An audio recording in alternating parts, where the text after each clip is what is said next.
మహాలక్ష్మి పథకం కేవలం మహిళలకు మాత్రమే మహాలక్ష్మి కానీ ఆటో డ్రైవర్లకు మాత్రం మహా కష్టాలు తెచ్చింది అనే వాదనైతే వినిపిస్తా ఉంది.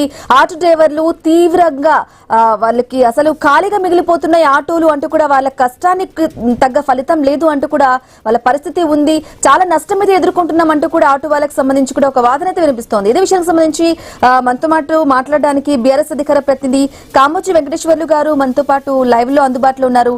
సార్ వెంకటేశ్వర్లు గారు నమస్కారం అండి.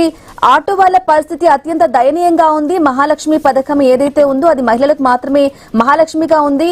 ఆటో వాళ్ళకు ఏ విధంగా కూడా గిరాకీ అనేది రావట్లేదు అనేది, బతుకులు ఎలా వెళ్ళబుచ్చాలి అనేది కూడా వినిపిస్తా ఉంది. ఏమంటారు?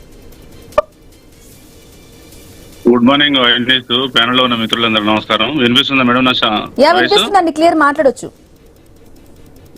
ఈ రోజు గత 30 నెలలుగా గవర్నమెంట్ వచ్చిన తర్వాత ఆటో డ్రైవర్ల పరిస్థితి చాలా తీవ్రమైన రేవంత్ రెడ్డి గారి అనాలోచన విధానంలో ఆటో డ్రైవర్ల ఆత్మహత్యలు, యాక్సిడెంట్లు, వాళ్ళకు పాలసీ మ్యాటర్లు ఒక బోర్డు తీసుకొచ్చి వాళ్ళకు తగిన సదుపాయాలు లేక ఇలా ఒక బస్ ఫ్రీ అని పెట్టేసి ఆటో డ్రైవర్లను రేవంత్ రెడ్డి గారు హింస పెడుతున్నాడు.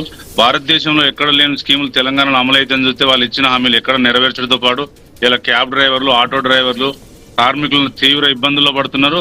రేపు గవర్నమెంట్ తీసుకున్న పాలసీ మ్యాటర్ లో ఎలక్ట్రికల్ బస్సులు హైదరాబాద్ కు తీసుకొస్తామని తీసుకొచ్చి చెప్తున్నారు.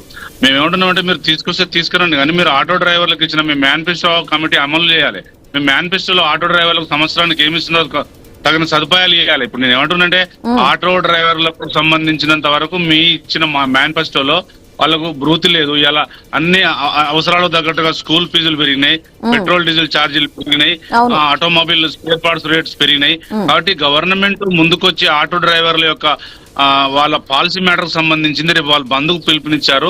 వాళ్ళకి మీరు ఇచ్చిన హామీలు నెరవేరిస్తే వాళ్ళు కూడా మీద గవర్నమెంట్ కు చర్చలు జరిపితే వాళ్ళు కూడా మీ సహకరిస్తారు. ఇలా ఎంత అవసరం కొద్దీ బస్సులు లేకుండా ఆటో డ్రైవర్లను మీరు ఇబ్బంది పెట్టడం అనేది దీనికి తగ్గట్టుగా లేదు. మేము ఏమంటుంటే బీఆర్ఎస్ పార్టీగా మీరు అమలు చేస్తున్న అమలు కావట్లేదు. ఏది అమలు చేయడం లేదు. ఆటో డ్రైవర్లు ఒకటే కాదు, ఇలా క్యాబ్ డ్రైవర్లు ఒకటే కాదు, విద్యార్థులు గాని, కర్షకులు గాని, కార్మికులు గాని, రైతులు గాని తీవ్ర ఆందోళనకు గురవుతున్నటువంటి మాట వాస్తవం. రేపు బంద్కు పిలిపిస్తున్నారు. మేము ఏమంటున్నామంటే ఆటో డ్రైవర్ల యొక్క కుటుంబాలను మీరు పరిగణలోకి తీసుకొని వాళ్ళ కుటుంబ అవసరాలకు సంబంధించిన దాంట్లో మినిమం ఛార్జీలు పెంచుకోవాలి. డీజిల్, పెట్రోల్ ధరలు పెరిగిపోయినాయి. దానికి సంబంధించిన దాని మీద గవర్నమెంట్ ఒక పాలసీ మ్యాటర్ తీసుకొచ్చి ఒక రోడ్ మ్యాప్ తయారు చేసి ఆటో డ్రైవర్లతో చర్చలు జరిపి వాళ్ళకు సహకరించాలి.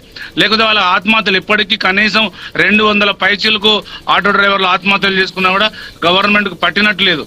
కాబట్టి మేము బీఆర్ఎస్ పార్టీ తరఫున ఆటో డ్రైవర్లకు పూర్తి మద్దతు ప్రకటిస్తూ రేపు రాబోయే కాలంలో కార్యాచరణ అమలు చేస్తాం. కాంగ్రెస్ పార్టీ మీద తీవ్ర ఒత్తిడి తీసుకొచ్చి ఆటో డ్రైవర్లకు న్యాయం చేసే వరకు వదిలిపెట్టే ప్రసక్తే లేదు. అయితే వెంకటేశ్వర్లు గారు, రాష్ట్ర వ్యాప్తంగా కూడా ఆటోకి సంబంధించి కూడా ఆటో వాళ్ళకి సంబంధించి కూడా ఆదాయానికి గండి పడింది, అందుకే మేము ఈ విధంగా నిరసన వ్యక్తం చేస్తున్నాం అనేది ప్రధానంగా చెప్తున్నారు. అయితే ఆటో యూనియన్స్ తో గానీ, క్యాబ్ యాజమాన్యాలతో గానీ ఎందుకు గవర్నమెంట్ సంప్రదింపులు జరిగేది, ఆ దిశగా కూడా ప్రయత్నాలు చేయలేదంటారు? మీ వాయిస్ నాకు సరిగా వినబడలేదు మేడం.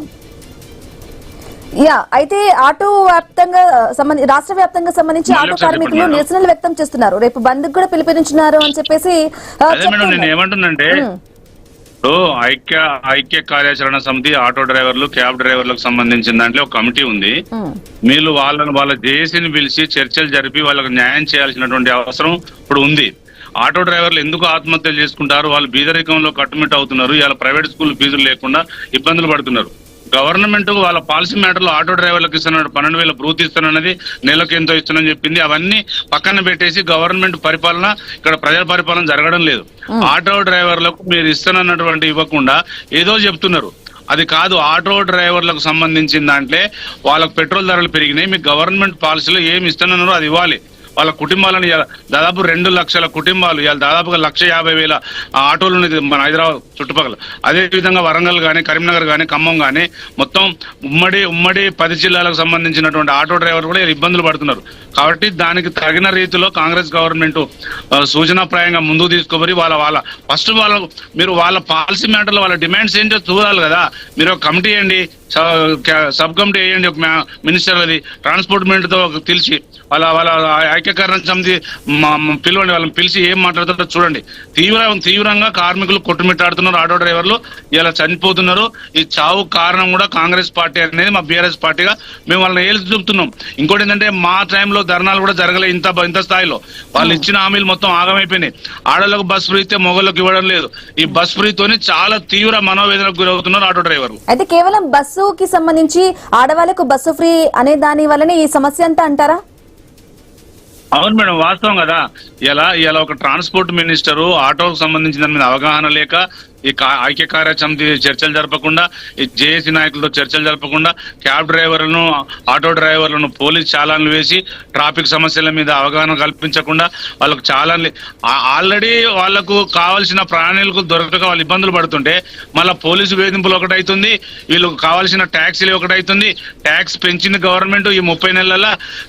మొత్తం ఆటో డ్రైవర్లంతా ఇలా కొట్టుమిట్టాడుతున్నారు. కాబట్టి వెంటనే తక్షణమే వాళ్ళ జేఏసీ నాయకులను పిలిచి వాళ్ళకి కావాల్సినటువంటి సమస్యలు మీరు ఇమ్మీడియట్ తీర్చాలి. ఎందుకంటే అది చిన్న భిన్న సమస్య కాదు. రేపటికి చినికి గాలి వల్ల కాంగ్రెస్ ప్రభుత్వం పడిపోవడానికి కూడా ఆస్కారం ఉంటుంది. కాబట్టి మేము ఏమంటున్నాం, బీఆర్ఎస్ పార్టీగా ఆటో డ్రైవర్ల ఆదాయానికి మీరు గండి కొట్టకండి. మహాలక్ష్మి పథకం ద్వారా చాలా ఘోరమైన శాపం దాకింది వాళ్లకు. ఆ శాపంతో మీ పార్టీ కనుమరుగే పరిస్థితి కనబడుతుంది. దయచేసి ఇప్పటికైనా ట్రాన్స్పోర్ట్ మినిస్టర్ గారు రేవంత్ రెడ్డి గారు ముందుకొచ్చి ఆటో డ్రైవర్లకు ఇచ్చిన హామీలు నెరవేర్చాలి. దాని మీద మీరు ఏదైతే ట్యాక్సీలు వేస్తుండో ఆ ట్యాక్సీలు తగ్గించాలి, ఇన్సూరెన్స్ మీద తగ్గించాలి, ఈ ట్రాఫిక్ పోలీసుల చాలను తగ్గించాలి. వాళ్ళను ఒక మంచి ఉన్నతమైనటువంటి ప్రయాణికులను వాళ్ళు తీసుకుపోతున్నారు. కాబట్టి గవర్నమెంట్ వాళ్ళు ముందుకొచ్చి వాళ్ళకి కావాల్సినటువంటి వసతులతో పాటు మీరు మీ పాలసీ మ్యాటర్లో ఇచ్చినటువంటి ఆ గవర్నమెంట్ ఇచ్చినటువంటి అమలు అది కూడా చేయాలి. అది చేయకపోతే అది మీ విజ్ఞతకే వదిలేస్తుంది. అయితే ఇది ప్రజా ప్రభుత్వం, ప్రజా పరిపాలన, అందరికీ న్యాయం జరుగుతుంది అనేది కూడా ప్రధానంగా చెప్తూ ఉన్నారు వెంకటేశ్వర్లు. మరి అలాంటిది ఆటోస్ వాళ్ళకి సమస్యలకు సంబంధించి ఎందుకు అంటే ఎవరు కూడా స్పందించలేదు? అలాగే యూనియన్ కి సంబంధించి కూడా వాళ్ళందరితో మాట్లాడే ప్రయత్నం గానీ, సంప్రదింపులు గానీ, చర్చలు గానీ ఎందుకు జరగలేదు అనేది కూడా వినిపిస్తా ఉంది. ఏమంటారు? నా వాయిస్ వినిపిస్తుందా మేడం? వినిపిస్తుందని మాట్లాడొచ్చు.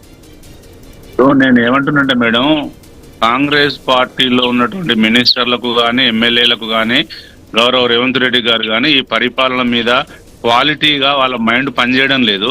వాళ్ళ అనుచిత ఆలోచనతోని చేస్తున్నారు. ఇది ప్రజా పరిపాలన కాదు. ఒక ఆటో డ్రైవర్లు కాదు, తీవ్రంగా మొత్తం రైతాంగం అంతా నష్టపోతుంది. ఇలా వర్షాలు లేక ఇబ్బందులు పడుతున్నారు. ఈ ఆటో డ్రైవర్ల సమస్య వెంటనే ఆటో డ్రైవర్ల సమస్యను మీరు తీర్చాలి. ఇలా మొత్తం ప్రజాపాలన అన్నది ప్రజాపాలన లేదు, ప్రజా సంకట పాలన తయారైంది తెలంగాణలో. ఇది ఒక శాపంగా మారింది. ప్రజలు ఏరుకోరు తెచ్చుకున్న కాంగ్రెస్ గవర్నమెంట్ ఇలా మళ్ళీ బయటకు పంపించే తట్టబుట్ట చదువుకొని బయటకు పంపించే వ్యవహారం కనబడుతుంది. రాబోయే కాలంలో ఇంకా 30 నెలలు ఎట్లా భరించాలి కాంగ్రెస్ పార్టీ అనే ఉద్దేశంగానే ఉన్నది తప్ప వాళ్ళు భరించే స్థాయిలో లేరు. రేపు రాబోయేది కాంగ్రెస్ గవర్నమెంట్ తప్పకుండా పడిపోతుంది, బీఆర్ఎస్ గవర్నమెంటే వస్తుంది. ఈ రైతులకైనా, మీరు ఇచ్చిన ఆటో డ్రైవర్లకైనా, కార్మికుల ఖర్చులకైనా మీ హామీలు అమలు చేయండి, మీ మేనిఫెస్టోను అమలు చేయండి. ఓకే రైట్ అండి. థ్యాంక్ యూ అండి కాంబోజీ వెంకటేశ్వర్లు గారు, మీ అభిప్రాయాన్ని తెలియజేశారు.